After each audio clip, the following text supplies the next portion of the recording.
neurologist came back and she said, I'm sorry. She said, I'm sorry, but your mom doesn't have a chance. Like, she's not gonna make it.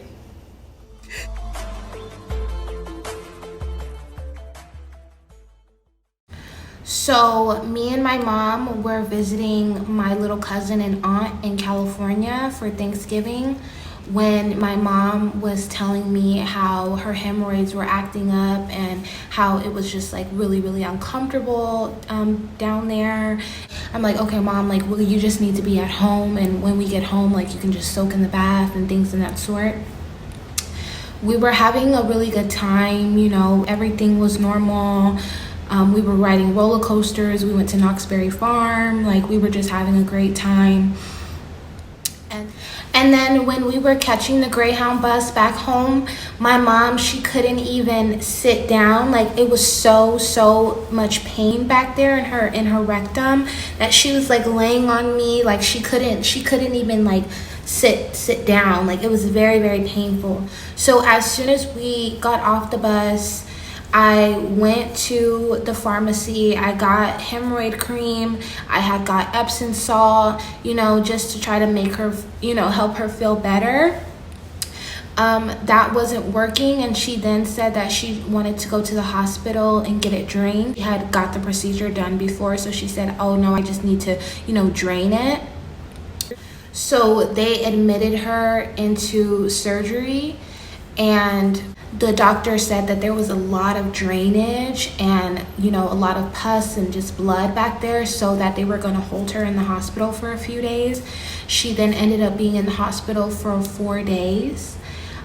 She was on different antibiotics, different medications, and, you know, like, she just was feeling sick. She couldn't eat. Like, I would bring food and, you know, she couldn't eat the food that I brought. Like, even if she would be like, you know, get us some oregano's, and then when I finally had brought it, like, she didn't want it. She then called me and told me to go to the pharmacy and pick up her medication and that she was being released. And, you know, we just drive home. I told her, like, well, mom, like, you know, you should take a bath and, you know, just wash that hospital off.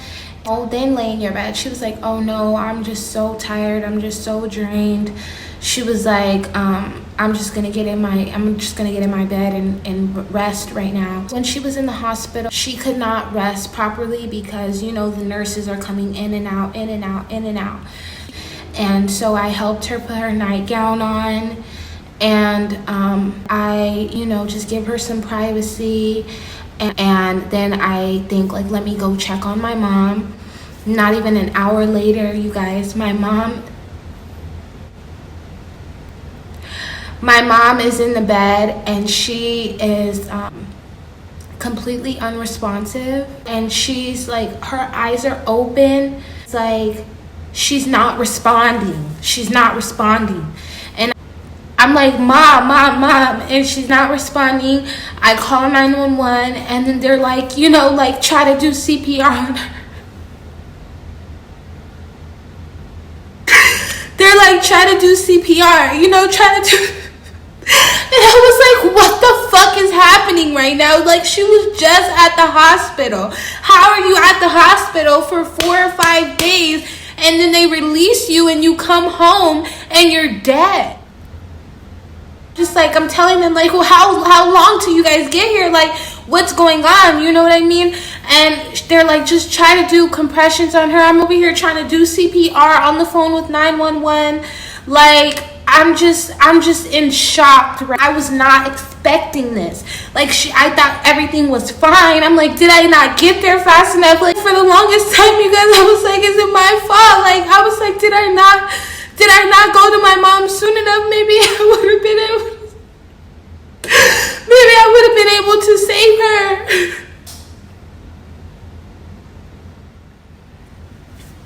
The paramedics show up, and then they completely, like, they move my mom from her bed, and, you know, they're starting to, like, do compressions. They're trying to check for pulse. You guys, there was no pulse on my mom. mom. Like they literally just said, like, they don't feel the heartbeat, they don't feel a pulse, they don't feel nothing. Like, I'm just like, how could this happen? You just left from the hospital. Like, maybe if they would have kept you, they would have caught this. I don't know. Like, this is the craziest shit ever, you guys. I don't know what to do. So I called my dad. I was just with him. His family from out the country just had came. So I was just with him. I was like, well, Dad, like, like my mom, she's unresponsive. Like, what do I do? What do I do? And then like I'm just like, I don't know, like the ambulance is here, all that. So then my dad like comes like literally like in 5 minutes. Like he's like there immediately. And we were just chasing the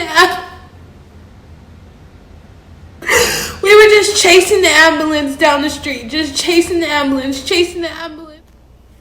So we get to the hospital and she's just, you know, hooked up to all these machines. They're trying to figure out what happened. They don't know what happened. So she's basically at this point, she's on life support. Like, they're like, without these machines, your mom is dead. Like, without these machines, your mom is dead. They then put her in a medically induced coma. They were still trying to figure out what happened. Nobody knew what happened, you guys. An hour after leaving the hospital and somebody is dead. What the fuck? Even the doctors are like, what the fuck happened? Like, of course they didn't say it like that, but they were like, what happened? You know, they were trying to think maybe it was medication. Maybe it was something that happened wrong at the hospital. We don't know what happened. So then a few days later, maybe like a day or two later, they end up transferring her back to the same hospital that she was originally at. They transferred her back to the same hospital. Because at first, you know, she was at the nearest emergency room and they transferred her back to the other hospital. Maybe 2 to 3 days after she was on the life support machine, they tested her for COVID and she was positive. And they basically said that, you know, she had COVID. The purpose of the medically induced coma was to see if after, like, you know, after her body was resting, if she would then wake up. I was my mom's next of kin, so I just wanted to hear everything that everybody had to say before I just had to take my mom off the machine. I wanted to talk to the doctors, I wanted to talk to the cardiologist, I wanted to talk to the neurologist, I wanted to talk to everybody just to see, like, I was still trying to hold hope, you know. I was trying to hold hope. I was like, there's no way, like, God is not doing this to me. Like, this is not gonna be my story. My mom's gonna wake up. I was like, well, after she wakes up, we're gonna change our diets. Guys, my mom went into cardiac arrest 3 times. So the first time was when I found her. The second time was in the ambulance, and then third time at the hospital. So she went into cardiac arrest 3 times. I don't know if she, you know, had some heart problems, or it could have been anything. But they just said that she wasn't getting any oxygen to her brain, and the majority of her brain was basically fried. And they said that she had Sleeping Beauty syndrome, which is where the section of your brain that wakes you up is damaged. The neurologist came back and she said, I'm sorry. She said, I'm sorry, but your mom doesn't have a chance. Like, she's not gonna make it. So from that point on, it was just about when I was gonna have to take my mom off. Like, when I felt comfortable to take my mom off, which, you know, nobody's ever ready or never comfortable, but After 13 days, I then took my mom off the life support machine. And then that's when she was gone. So honestly, there's like multiple ways like my mom could have died. She could have died from like malpractice at the hospital. She could have had complications with her surgery, like underlying health issues, which made like the COVID attack her system way harder. I don't know, you guys. I'm still like trying to fully understand.